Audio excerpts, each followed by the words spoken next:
Hello. नमस्ते। मैं doctor Kanchan Gupta Kolkata से आपके साथ कनेक्ट हो रही हूँ। पहले मैंने आपको आउट ऑफ बॉडी दूसरी दुनिया का अनुभव बताया था, और आज मैं आपसे पुनर्जन्म का एक अनुभव शेयर करूंगी जो मेरी अपनी ही कजन सिस्टर के साथ हुआ।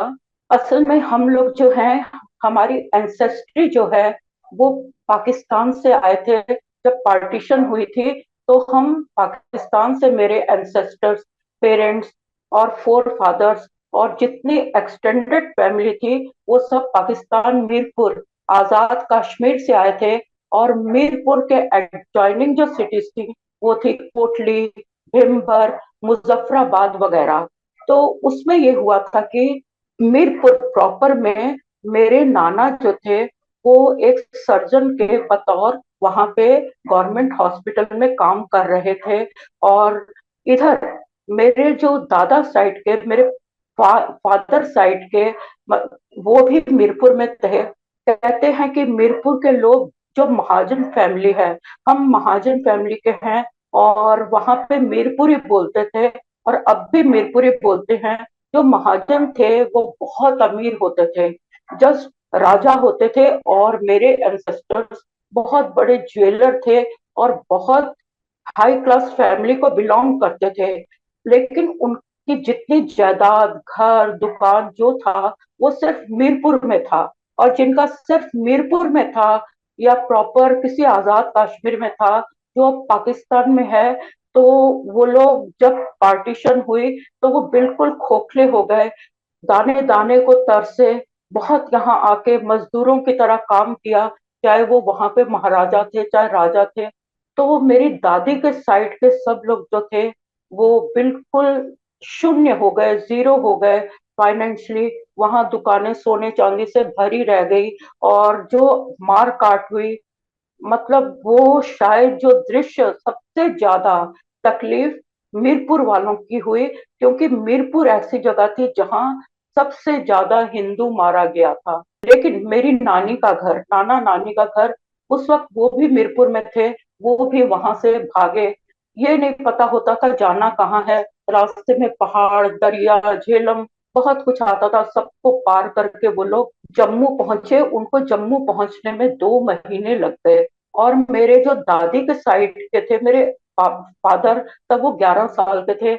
उनको किसी मुस्लिम फैमिली ने कहा कि तुम मेरा बेटा बन जाओ, दूर दूर तक हमारी जमीनें हैं और उसकी देखभाल करना, हमें बहुत आपको प्यार से रखेंगे। लेकिन मेरे फादर ने कहा अगर मैं यहाँ रहूंगा तो मेरे माँ बाप, मेरे भाई बहन वो क्या करेंगे।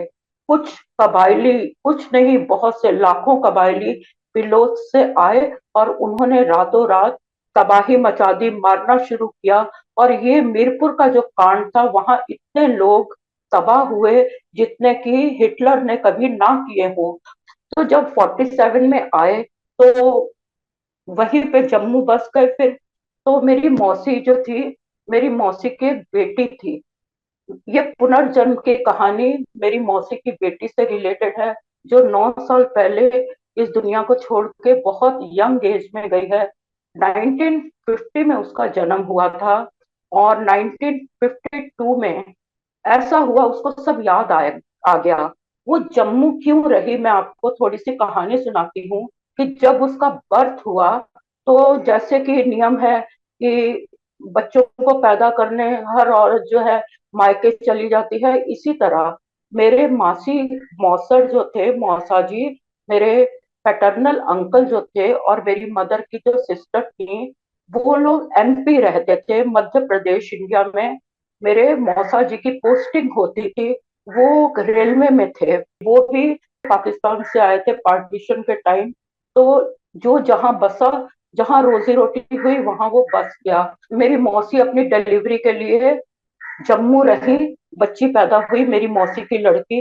वो इतनी सुंदर थी, इतनी सुंदर थी कि मैं आपको क्या बताऊं, कि वो हेमा मालिनी की एक कॉपी थी। और बहुत नाजुक नाजुक मिजाज की, बात बात पे रोती थी। और इस तरह से, मतलब बहुत ही नरम दिल, बहुत अच्छी। मेरी मौसी की लड़की जो थी, जब 3 महीने के बाद, डिलीवरी के बाद, मेरी मौसी उसको ले गई, तो वो 3 महीने की बच्ची हरदा आके बहुत बीमार हो गई, बहुत बीमार, और रोती थी, समझ नहीं आता था, उसका बुखार नहीं टूटता। इसका मतलब एक राज की बात यह है कि जो हमारा अधि भौतिक शरीर है वो बहुत कुछ महसूस करता है। एक जो बच्चा माँ के गर्भ में होता है वो भी हर बात सुनता है, हर बात जानता है। तो ये देखिए कि वो बच्ची 3 महीने की है, वो इतनी अटैच्ड हो गई थी मेरे नानी से, मामा मामी से, कि वो वहां आके इंटरनल दुख महसूस करती थी। तो डॉक्टरों ने यही कहा कि ना ये बच्चा रात दिन रोता है, इसको शारीरिक कोई दुख नहीं है, कोई तकलीफ नहीं है, ये इसलिए रोता है कि आप इसको इसकी नानी से दूर ले आए हो, इसको फिर नानी के घर भेज दो, तो ये वहां पे बहुत अच्छी तरह बड़ी होगी, इसको वो दुख महसूस नहीं होगा। तो मेरी नानी के घर उस बच्ची को फिर भेज दिया गया। वो मेरी नानी के पास, मामा मामियों के पास बड़ी हुई, उनके प्यार की छाया में बड़ी हुई, और मेरे मामा मामी ने उसको अपनी बच्चियों से भी ज्यादा प्यार दिया। ये हुआ, और वहीं पे नानी ने उसकी शादी की, सब कुछ किया। तो वो जब छोटी थी, यानी उसका बर्थ हुआ था 1950 में, और 1952 की एक बात है कि मेरे नाना तो जब मीरपुर में एज अ डॉक्टर जम्मू आए, तो जम्मू उनको डॉक्टर की नौकरी मिल गई, उनको फिर से अपना जॉब मिला। और जब उनको जॉब मिला, जब वो जॉब करके दोपहर को घर खाना खाने आते थे, फिर 4 बजे जाके 9 बजे तक हॉस्पिटल रहते थे, तब खाट होती थी, खटिया, तो वहां पे लेटे हैं, तो वो बच्ची उन्हीं के पास एक खिड़की में बैठ गई है, और पैर जैसे सब रॉड वाले खिड़कियां होती थी, उससे पैर लटका के बाहर वो देख रही है। और एकदम से उसको पुनर्जन्म 2 साल की बच्ची को याद आ गया, और ना रोने लगी, बहुत रोई, बहुत रोई। इस तरह कोई बच्चा रोता नहीं है। देखिए रोना भी कितनी तरह का होता है, ग्रीफ में रोना एक डिफरेंट होता है, अपनी फेलियर्स पे रोना एक डिफरेंट होता है, एक्सप्रेशन डिफरेंट होते हैं। तो वो लड़की जैसे रो रही थी, वैसे लगता था जैसे किसी की डेथ हो गई है। तो ना उसको लेकिन किसी ने बुलाया नहीं, लेकिन वो अपने से ही ना पंजाबी बोलने लगी। असल में उस पंजाबी को सुन के घर के सब लोग बहुत हैरान हो गए, क्योंकि हमारे घर में कोई पंजाबी नहीं बोलता था, मीरपुरी बोलते थे, और वहां जम्मू रह के वो लोग डोगरी बोलते थे। तो है हिमाचली, पंजाबी, मीरपुरी, ये क्या कहते हैं, डोगरी वगैरह, एक तरह की एक जैसी ही लैंग्वेजेस हैं, पर बोलने का तरीका, एक्सेंट अलग है।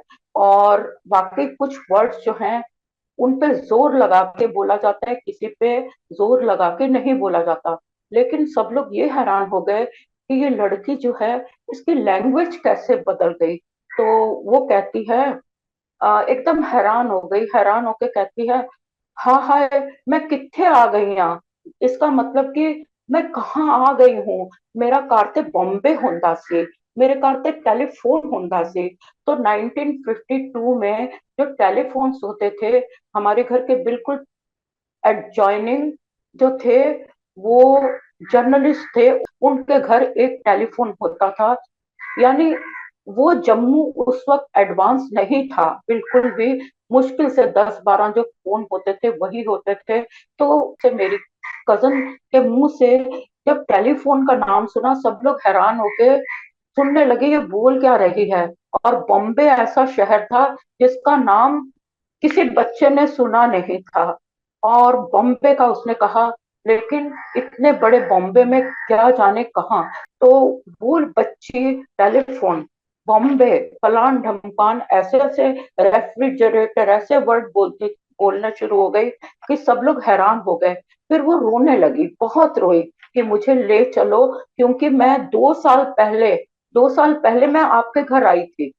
देखिए क्या कैलकुलेशन है, कि कितनी जबरदस्त कैलकुलेशन है। 2 साल पहले आई थी, जब मैं 2 साल पहले आई थी, तो मेरा भाई एक मुझसे 4 साल बड़ा है, और मेरी चाची बहुत रोती थी, मेरे फादर, पिताजी पिताजी बोलती थी, पिताजी बहुत रोते थे, माँ रोती थी। मेरा नाम शकुंतला था। तो आप लोग मुझे चांद क्यों बुला रहे हो, चांद क्यों बुला रहे हो, मैं शकुंतला हूँ। इस तरह उसको, और ना वो सचमुच एक 2 साल का बच्चा क्या एक्टिंग करेगा, क्या कहेगा। तो ना ये रोज का सिलसिला हो गया। ना वो सोई। आप क्या मान सकते हैं कि वो 1.5 2 महीना 1 सेकंड उसको नींद नहीं आती थी, हर वक्त रोती थी। और तब मेरे नाना ने बहुत लोगों से सलाह की कि मैं क्या करूं, है मेरे से इसका दुख देखा नहीं जाता। तो लोगों ने कहा बॉम्बे ऐसा शहर है, तब बॉम्बे टू जम्मू या कश्मीर टू एनी प्लेस, या कलकत्ता या मद्रास, कहीं से भी डायरेक्ट ट्रेन नहीं होती थी जम्मू वगैरह के लिए। हम खुद जब कलकत्ता से जाते थे तो पंजाब एक्सप्रेस पे अमृतसर तक जाते थे, फिर वहां से 10 घंटे का सफर बस में करके हम जम्मू पहुंचते थे। मैंने कोई कनेक्टिविटी नहीं थी। लोगों ने मेरे नाना को कहा तुम कहाँ जाओगे बॉम्बे, इसको घर का मालूम है, टेलीफोन का मालूम है, अब कहाँ ढूंढोगे इसके पिछले जन्म के, ये खुद भूल जाएगी। लेकिन वो भूली नहीं। और एक बहुत अजीब कमाल की बात हुई कि जो वो बॉम्बे था, वहां उस वक्त 1952 में जब इसको पुनर्जन्म याद आया, तो 52 में क्या हो रहा है इसको मालूम हो रहा था। मीन्स इसके एस्ट्रल बॉडी को, अधिभौतिक शरीर जिसे हम आंतरिक मन कहते हैं, उसको महसूस होता है। और आप अगर ये क्वेश्चन मुझसे करेंगे कि ये कैसे हो सकता है, तो मैं उसका जवाब आपको देना चाहती हूँ। वो ये है कि जब बच्चा बाहर जाने लगता है और उस पर कोई खतरा मंडराता है, या बेटा बेटी बहुत दूर माँ से होते हैं, तो माँ के मन को हजारों किलोमीटर दूर मालूम चलने लगता है कि आज ना मेरा दिल घबरा रहा है, कुछ होने वाला है, और कुछ अघटित घटन होता है। तो ये जो हमारी बाहर का शरीर है, ये दिखाई देता है। लेकिन जो नहीं दिखाई देता, हमारे शरीर के अंदर के 7 शरीर जो हैं, वो जो नहीं दिखाई देते, असल में वही सबसे ज्यादा पावरफुल हैं। देखिए कि हम मूर्ति पूजा करते हैं, हमें वो आंखों से चलता फिरता कृष्ण नजर नहीं आता, वो मूर्ति उठ के नहीं चलती, लेकिन वो सारे काम करती है। लेकिन हम जो चलते फिरते नजर आते हैं मिट्टी के पुतले, हम वो नहीं कर सकते जो वो मूर्ति कर जाती है। उसके आगे जो प्रार्थना करते हैं, वो हमारी आंतरिक शक्ति कर जाती है, हमारी प्रार्थना कर जाती है। हमारे शरीर को दर्द होता है, हम उस दर्द को देख नहीं सकते, परंतु उसको महसूस कर सकते हैं। क्योंकि जो आंतरिक मन है, वो हमारी लैंग्वेज, हमारी भाषा, हमारे वर्ण मन, उससे भी परे हैं। तो मेरी कजन को ऐसे हुआ कि उसको वहां का सब, बॉम्बे का महसूस होने लगा कि वहां क्या है। वो बहुत रोने लगी, कहती है कि ना मेरा भाई बहुत बीमार है। भाई को वो पिछले, उसके पिछले जन्म का जो भाई था, उसका नाम काका था। कहती है मेरा भाई बहुत बीमार है काका। तो मेरे नाना को कहती थी तुम जाओ, जाके मेरे भाई को दवा दो, वो ठीक हो जाएगा आपकी दवा से। तो मेरे नाना ना क्या कहते, कहाँ जाएं। तो वो रोज ना खाती थी, ना पीती थी, ना सोती थी, बस ग्रीफ, ओनली ग्रीफ। और वो सीढ़ियों में बैठी रहती थी। तो मेरे नाना जब हॉस्पिटल से 2 बजे आते थे, तो वहीं उनके पैर, टांग पकड़ लेती थी और उससे लिपट के रोती थी कि ना आप गए, मेरे भाई का बुखार नहीं उतरा। और शायद वो 8 10 दिन उस बच्चे को, जो उसका पिछले जन्म का भाई था, उसको तेज बुखार था। फिर 11वां दिन हुआ, तो उसका वहां काका का बुखार उतरा और इसे यहाँ महसूस हो गया। एक दिन सुबह सुबह उठी है, और सुबह सुबह उठ के ना बहुत खुश हंस रही है। तो कहती है कि ना मेरे काका का बीमार बुखार उतर गया है, मेरे काका का बुखार उतर गया है, अब वो ठीक हो गया है। तो नाना जी को कहती है आप गए थे ना वहां पे, दवाई दे आए, देखा दवाई देने से मेरा काका ठीक हो गया। इस तरह से उसने, मीन्स कि जब तक वो 4 5 क्लास तक नहीं आई, और बाकी सहपाठियों के साथ उसकी कम्युनिकेशन नहीं हुई, या उसके और उससे छोटे भाई पैदा हुए जिनके साथ वो इन्वॉल्व हो गई, तो उसको यही कहते थे, ये काका जो है ना, ये आ गया है, छोटा होके तेरा काका आ गया है। और कोई भी घर में नई शादी होती थी मामा मामी की, ये देख तेरी मम्मी भी तेरे साथ आ गई है। इस तरह से कह कह के उसके बचपन में वही उसके दिमाग में रिकॉर्ड हुआ।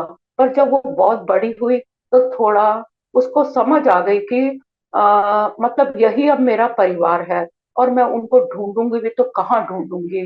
तो ये जो बातें हुई, ये बिल्कुल परफेक्ट है। मेरे पेरेंट्स की, मम्मी की, सबकी आंखों देखी हैं, जबकि मैं तब पैदा नहीं हुई थी, ये तब की बातें हैं, लेकिन ये बिल्कुल सच है। बस यही मैं आपको कहना चाहती हूँ, पुनर्जन्म होता है, ये सब सत्य है। आपने मुझे सुना, इसके लिए आपका धन्यवाद। Many many thanks, thank you.